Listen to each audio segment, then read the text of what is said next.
चंद्रशेखर और आप देख रहे हैं यूटी झंडा। पटना के रविंद्र भवन में आज राज्य स्तरीय युवा महोत्सव का भव्य आयोजन किया गया।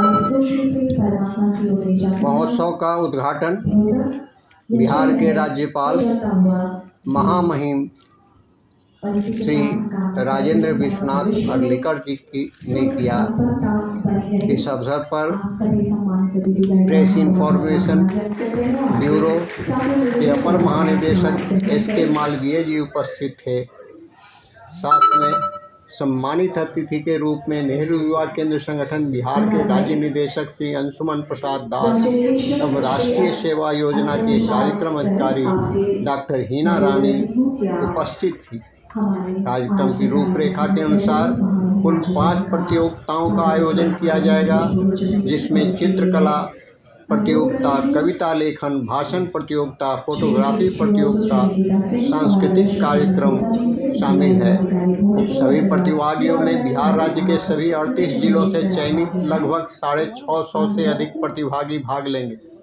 चित्रकला, भाषण, कविता लेखन, फोटोग्राफी प्रतियोगिता के प्रथम विजेता को 15,000, द्वितीय को 7,500 एवं तृतीय को 5,000 और सर्टिफिकेट देकर पुरस्कृत किया जाएगा। साथ ही सांस्कृतिक कार्यक्रम के विजेता टीम को 40,000 रुपये, द्वितीय को 25,000 तथा तृतीय को 15,000 रुपये और सर्टिफिकेट देकर पुरस्कृत किया जाएगा। कार्यक्रम में भारत सरकार एवं बिहार सरकार के समन्वय से विभिन्न विभागों के स्टॉल भी कार्यक्रम स्थल पर लगाए गए हैं।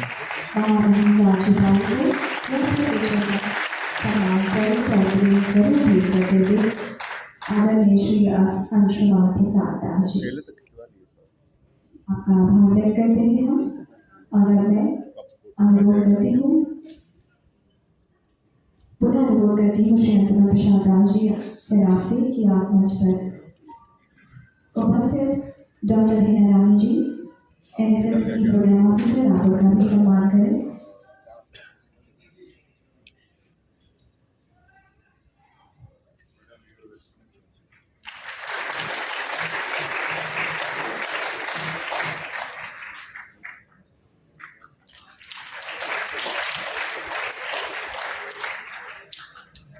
युवा शक्ति का आप नेतृत्व कर रहे हैं। बिहार के तमाम युवा आपसे भरपूर कार्यों की उम्मीद करते हैं और एक बात मेरा निवेदन है, मेरा चरितार्थ मेरा भविष्य बनाने वाला मैं हूं।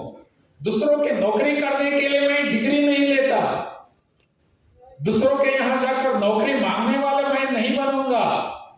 अगर मैं कुछ बनना चाहूंगा तो नौकरी देने वाला बनूंगा,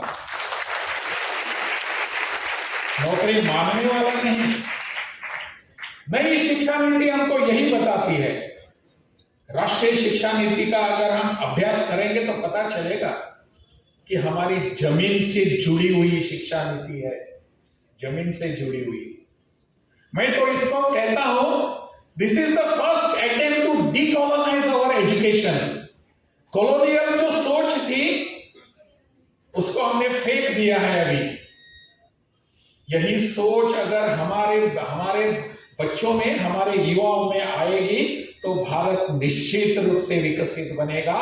यही संकल्प हम सबको संकल्प यहां से करके जाना है। बहुत बहुत धन्यवाद। भारत माता की। आपका बहुत बहुत आभार। आप जरूर रहेंगे उस समय। और 2047 का अपना विकसित भारत कैसा रहेगा? विकसनशीलता का अर्थ क्या है, विकास का अर्थ क्या है, आप पूरा उसका अनुभव लेते रहेंगे।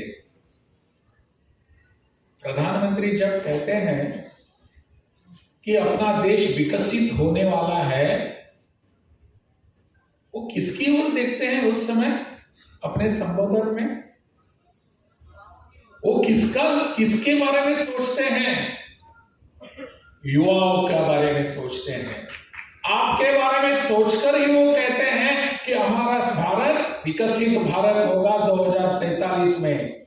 आपकी ओर देखते हैं, हमारी ओर नहीं, आपकी ओर देखते हैं। क्योंकि विकसित भारत का सपना पूरा करने की क्षमता, उसमें ऊर्जा, उसकी प्रतिभा किसमें है? आप में है, हमारे युवाओं में है। इसलिए प्रधानमंत्री कहते हैं कि विकसित भारत बनेगा। उनको पूरा विश्वास है, आप पर भरोसा है, विश्वास आप पर है। इसलिए नेहरू युवा केंद्र का जो कार्यक्रम है उसमें सहभागी होने के पश्चात बाद में आप सबको इस पर चिंतन करने की आवश्यकता है।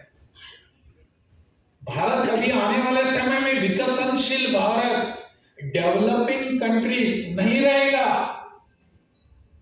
It will be a developed country. Developed country, विकसित भारत।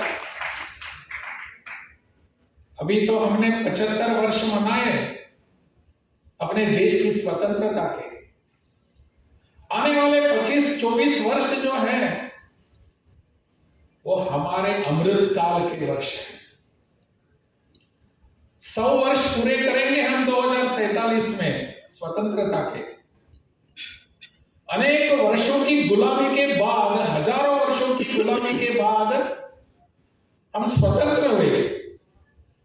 हमारी अपनी सरकार आई, अपने लोग सत्ता में बैठे, हजारों वर्षों की गुलामी के बाद। और उस गुलामी की मानसिकता को छोड़कर हम आगे बढ़ रहे हैं। वास्तव में हमने जब स्वतंत्रता प्राप्त की 1947 में, उस समय ही इसकी सोच होनी चाहिए थे, इसके लिए कार्यक्रम बनने चाहिए थे। दुर्भाग्य से नहीं बने। परंतु हमारा सौभाग्य ऐसा है कि आज हमारे दिल्ली में बैठे हुए प्रधानमंत्री हमारे इस मानसिकता को तोड़कर हम स्वयं आत्मनिर्भर बनने वाले हैं, ऐसा एक विचार हमारे सामने रखा है, हमारा दिशा दर्शन किया है। हम आत्मनिर्भर बनेंगे। आत्मनिर्भरता का अर्थ यह है कि हमारी अर्थव्यवस्था हमारी अपनी होगी, हमारी सोच होगी वो अपनी होगी, हमारी शिक्षा होगी वो अपनी होगी, हमारी उद्यमशीलता अपनी होगी। हम दूसरों पर निर्भर रहकर हम आत्मनिर्भर नहीं बन सकते, विकसित नहीं बन सकते। अगर विकसित बनना है तो आत्मनिर्भर बनना ही पड़ेगा। आत्मनिर्भर बनना पड़ेगा। हमारा देश अपनी आर्थिकी में आत्मनिर्भर बनाने के लिए मजबूत होने की आवश्यकता है। हमारी इकोनॉमी हमारे मजबूत होने की जरूरत होती है। हमारा रुपया जो है, हमारी करेंसी, हमारा चलन जो है वो मजबूत होने की आवश्यकता होती है। तब जाकर हम दुनिया के पहले 3 देशों में आर्थिकी के में इतना विकास कर पाएंगे। प्रधानमंत्री जी का यह सपना है, सपना नहीं वास्तव होगा। ये कब होगा? जब हम सब इस दिशा में सोचेंगे। हम सब इस दिशा में सोचेंगे तब ये जाकर हो जाएगा। मैं एक आपको